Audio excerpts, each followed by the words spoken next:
I'm Marilee Caruso. It's Tuesday, August 26th. Today, tools for the job. They're feeling their safety is compromised at this point.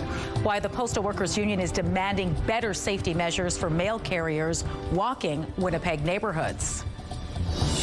Also today, a mother's plea.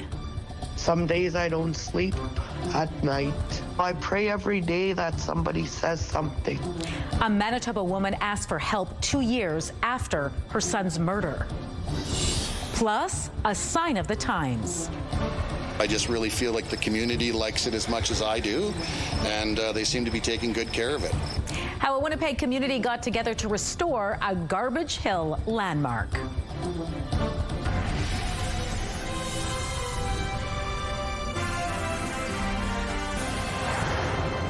Good afternoon. Thanks for joining us.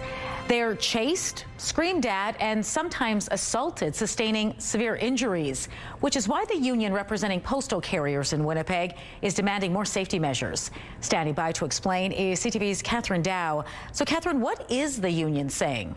Marilee, the Canadian Union of Postal Workers says a rash of attacks over the past year has its members worried about their safety. The call comes after a postal carrier was attacked while delivering mail in Waverly Heights last week.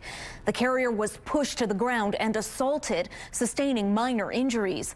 The union says mail carriers are facing threatening situations more often and has demanded Canada Post provide more safety measures, including education and special training in self-defense.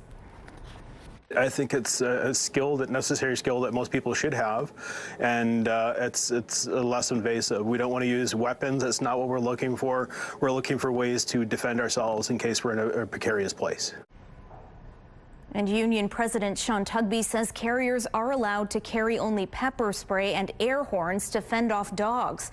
Tugby says Canada Post hasn't responded to the union's requests. So, Catherine, did Canada Post respond to our questions about all of this? Well, Marilee, CTV News did reach out to Canada Post about the union's concerns. A spokesperson sent us an email saying, quote, "The health and safety of our people remains our top priority, and we are always responsive when it comes to best supporting them in the workplace."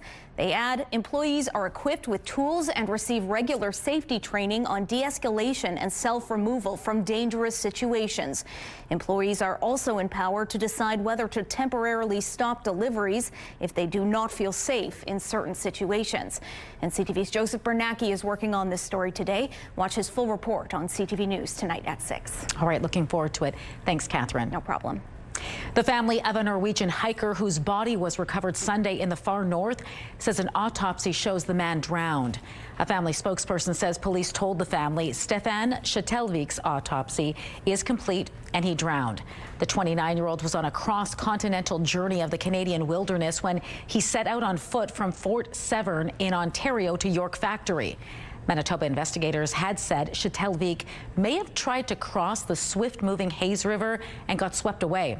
His family is preparing to travel to Canada to bring his body home and meet some of the people who searched for him. A Manitoba mother is asking for help solving the homicide of her son 2 years ago. 25-year-old Lyndon McIver went missing after a night out with friends on this day in 2023 on Lake Manitoba First Nation. His body was found in a wooded area in the community 5 days later. His death has been deemed a homicide and the investigation remains ongoing. Lyndon's mother tells CTV News it's been a long 2 years waiting for answers. Some days I don't sleep at night. I don't know, I pray every day that somebody says something. Because today is 2 years and I still don't know what happened to him. McIver is being remembered as a helpful man who loved life and especially loved his 2 young sons. Anyone with information on the investigation is asked to call RCMP. Mounties are searching for 2 suspects who they say impersonated RCMP officers in an attempt to break into someone's home. It happened in the evening of August 8th on Royal Road in Portage La Prairie. Investigators say the pair first told the residents they were officers and to open the door. When that didn't work, they tried to force their way in before giving up and driving off in a white sedan. RCMP have now issued an arrest warrant for 27-year-old Christian Meaches of Long Plain First Nation. They're also looking to identify the man on the right-hand side of your screen who was wearing a white hoodie at the time. Anyone with information is asked to call Portage RCMP or Crime Stoppers. A man who was wrongfully charged following a child sex trafficking investigation is taking RCMP to court. In court documents, Scott Taylor says he suffered verbal and physical assaults after being named as a suspect in the case. And he says it should have been fairly easy for investigators to realize he was not the person they were looking for. I had to hide. I had to go in hiding. Literally had to go in hiding, and my house was vandalized. I had so many death threats, like endless amount of threats. I'm scared. Taylor spoke with CTV News last summer sporting a black eye. He was charged with obtaining sexual services for consideration from a person under 18. His house, which he's since moved out of because of safety concerns, was also spray painted with the words "certified pedo." About 2 weeks later, the charges were stayed and RCMP issued a corrected statement to the media and public.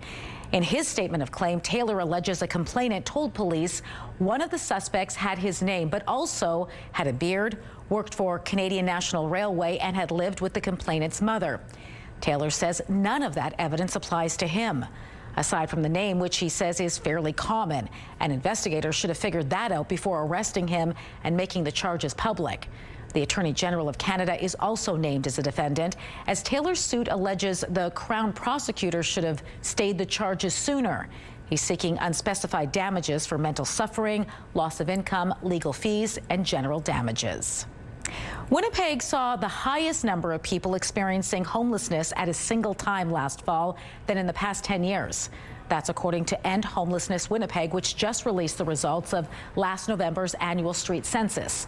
The organization says 2,469 people were unhoused at that time, which is the most since tracking began in 2015. The report says the majority were men between the ages of 30 and 49, and most had been homeless for more than 6 months.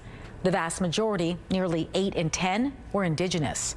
And Homelessness Winnipeg is hosting a media conference Thursday, along with government representatives, to go over the findings.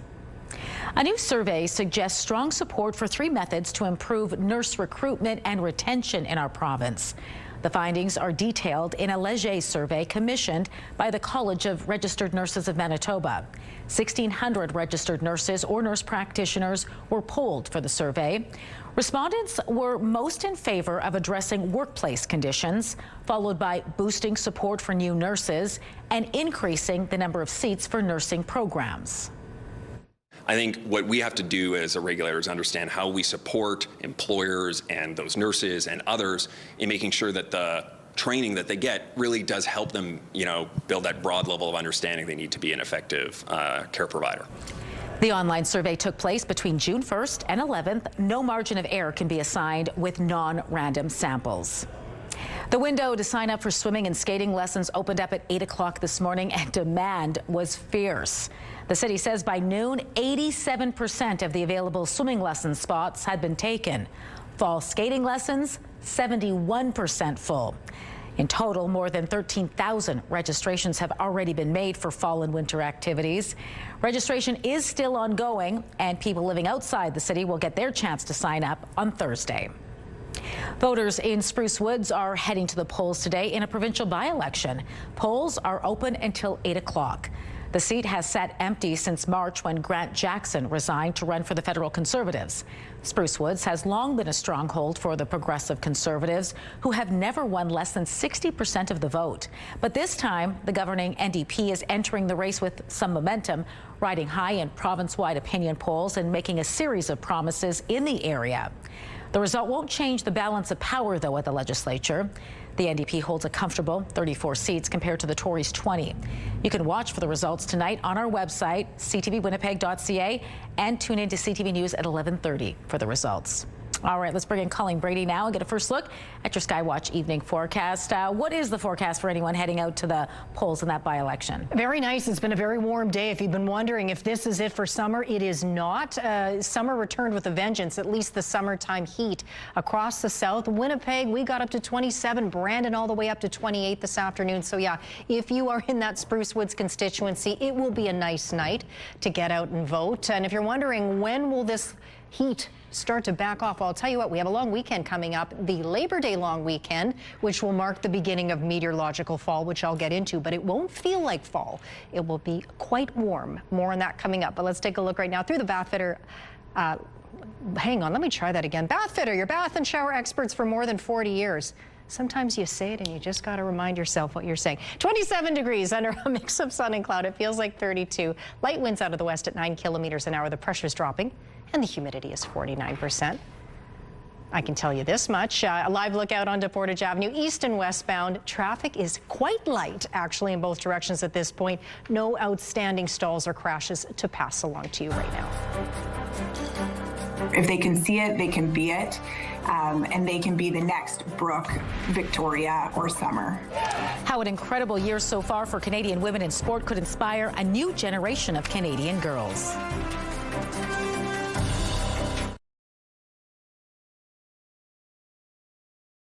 Canada Post is reporting its largest quarterly loss, and the corporation says it's mostly due to labor uncertainty. The before-tax loss of $407 million comes after lengthy negotiations this year between the corporation and its union. Now, this compares with a profit before tax of $46 million during the same period last year. And here's a look at how the trading day ended. The Canadian dollar finished on a high today at 72.28 cents US. West Texas Intermediate was down more than $1.50 to 63.25. Western Canadian Select climbed 95 cents to 51.72, and the TSX is up almost 170 points at 28,339. And those are your business headlines. I'm Lindsay Biscaya.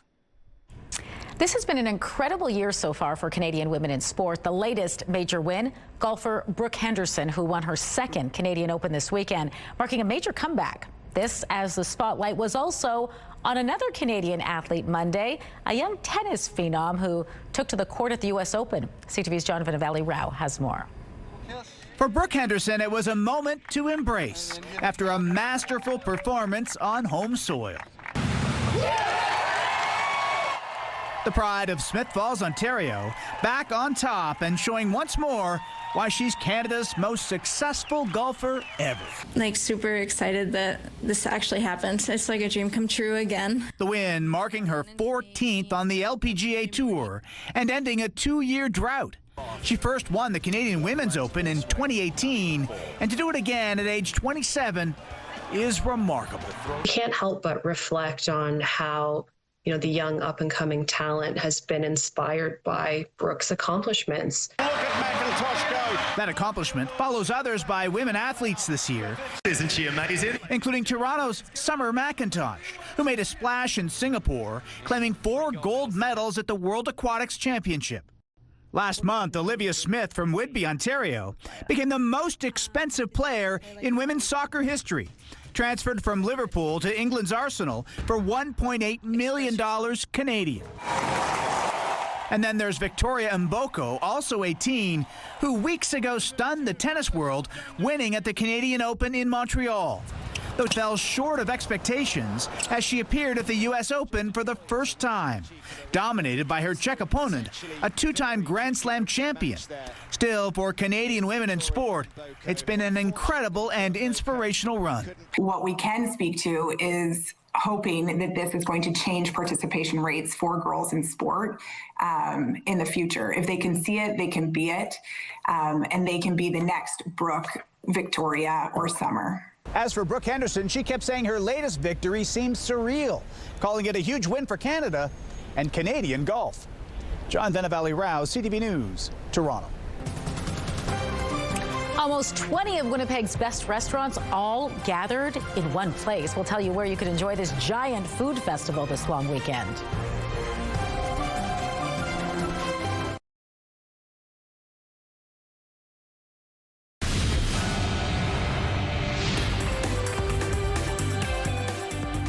Spotlight, sponsored by the Casinos of Winnipeg, presenting Tom Papa. Colleen Brady back now for Spotlight, and we begin today with your chance to get a first look at some new and returning stars for the Manitoba Moose and Winnipeg Jets. That's right, Marilee. Free tickets go on sale tomorrow for FanFest. The annual tradition kicks off the 2025-26 hockey season. You can attend one of 2 on-ice training camp sessions. The day also features interactive games, inflatables, ball hockey rink as well. You can win memorabilia and get your gear signed at autograph sessions. FanFest takes place on Saturday, September 20th at the Hockey for All Center. That's near Portage Avenue and the West Perimeter. Tickets are free, available tomorrow morning through the Winnipeg Jets website. A local food festival is making a comeback. That's right. Where else can you find close to 20 of Winnipeg's top restaurants all in one place? A Taste of Manitoba is back. It's very exciting. The food festival was a favorite back in the 80s and 90s when it took place in Memorial Park. Well, it's back, this time at Fort Gibraltar in St. Boniface. You can try food from 19 different restaurants, including Indian, Filipino, and pub food. It's an opportunity for local businesses to share their best dishes and help restaurants dealing with years of challenges. COVID, and then after COVID hit, there was labor shortages and then inflation and all this stuff going on. I think this is a really good event to be able to bring restaurants together and, showcase their dishes to people who may not have even known that they existed. There's also a vendor village and live music. A Taste of Manitoba runs August 28th to September 1st. Admission is free, but you need to buy tickets to sample all the great food. Visit Taste of Manitoba, or I'm going to take another run at that one too, Marilee. Visit tasteofmb.com. And I remember going when it was back at Memorial Park. It was a lot of fun. Yeah, I can't believe it was that long ago. Yeah. None in the 2000s? I know. Wow, that was the 80s and 90s. I thought it was yesterday. in the 2000s. But time flies. All right. I am desperately trying to hang on to every last bit of summer, but apparently Portage Place, Christmas has arrived there already. It sure has. They're decking the halls over at the downtown mall. Now, it is the backdrop for a movie being shot in Winnipeg called, get this, Violent Night 2. Merry Christmas, folks. Very Christmassy. Yeah, that's right. Now, no doubt. I'm sure it is, though. The first movie was a campy action comedy that sees a disgruntled Santa Claus do battle with a team of mercenaries who take a wealthy family hostage. Well, deck those halls, folks, because the sequel is set for theatrical release in December. I hope the kids aren't paying attention right now. Well, all right. Let's see. Thanks, Colleen. Time will tell. You're welcome. Your primetime lineup starts tonight at 7 with back-to-back episodes of The Big Bang Theory. At 8, it's Battle of the Generations, and the competition stays hot at 9 with The Amazing Race Canada, then rounding out your evening with E-Talk at 10:30. A live look at a very busy McPhillips, busy in both directions, moving well. Mix of sun and cloud, warm out there, 27 degrees. I'll have a look ahead to your Labor Day long weekend forecast. As I mentioned, it's going to be a warm one.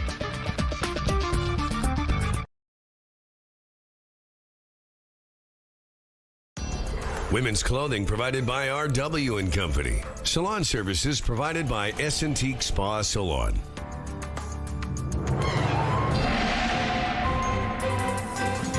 CTV Skywatch weather brought to you by South Beach Casino and Resort. Visit southbeachcasino.ca. Well, after a few cooler days, relatively speaking, by late August standards, we've warmed back up again, courtesy of an upper ridge of high pressure over Western Canada. It's brought the heat, and it's also brought those clear, sunny conditions to much of the province today. As I mentioned earlier, Winnipeg got up to 27 degrees. The normal high now is just 23 in the city. Brandon even hotter, up to 28. So as we head into this evening, pretty benign weather conditions. You see these winds right now coming out of the southwest. In the north, there's a low pressure system that moved out of areas a little further north of the province and into Manitoba over the course of the afternoon. We've had some rain coming through, and that will continue to move a little further south into places like Island Lake tonight. Doesn't affect us here in the south so much. However, there is a cold front associated with this low, which could move in to parts of the southeast later tonight. And it could trigger thunderstorms. It's a lot of coulds here, but the odds at this point seem a little low. There is outside chance we could see a few showers overnight in the southeast, including in Winnipeg. Getting into Wednesday morning, lots of sunshine, a little bit more cloud, perhaps a little bit of precipitation a little further to the north, but there's not much to it whatsoever, and you see it breaks down almost right away. Lots of sunshine. Another warm day tomorrow across Manitoba, but the winds will be pretty strong in behind that cold front tomorrow with some north winds, but it won't do much to mitigate the temperatures. Into Thursday we go. The sun is still shining across our entire region, across the province and east into northwestern Ontario. For tonight, again, there's that low chance of showers overnight. 15 is the low, otherwise partly cloudy. Winds stay light out of the southwest, but with that passing cold front, the winds will strengthen tomorrow. They'll come out of the north, 20, the sustained speeds with wind gusts up to 40 at times, with a low chance of showers in the afternoon with the risk of a thunderstorm, but still up to 26 degrees, so still well above normal. The UV index for Wednesday for Winnipeg is 6 or high. Then you see those temperatures aren't cooling off anytime soon. Sunny Thursday, 25 degrees. But some much needed precipitation, that's not in the forecast. But Friday, 27, and then we get into the Labor Day long weekend. Nothing but sunshine and hot highs in the upper 20s. Let's take a look at our weather photos. This first one takes us out along the Red River. Jim was enjoying his summer day there today. Great shot there. And this next one is from Corianne. This is the sunset over beautiful Oxford House. Nice reflection there in that one. Send us your weather photos to winnipegweather@ctv.ca. Thanks, Colleen. A local landmark is looking a little less trashy today. I think I ran a complete back. The team from SRS Signs put their skills to work to patch up the beloved Garbage Hill sign. The sign became damaged recently. A few of the letters were even in pieces and falling apart. I was saying earlier that in the 5 years that it's been up, it's only been damaged twice. So I just really feel like the community likes it as much as I do, and they seem to be taking good care of it. Such good care, in fact, that when SRS showed up to make the repairs, they found someone had already started trying to put the sign back together. So I started Friday night and came on Monday to finish details. I had the sign all up and just some supporting things, and then I ran to them on the hill. I had no idea they were going to do it. You know, I should have called. I know that they're involved and they care about it. So should have given them a call in the first place. But fantastic to see what's going on now.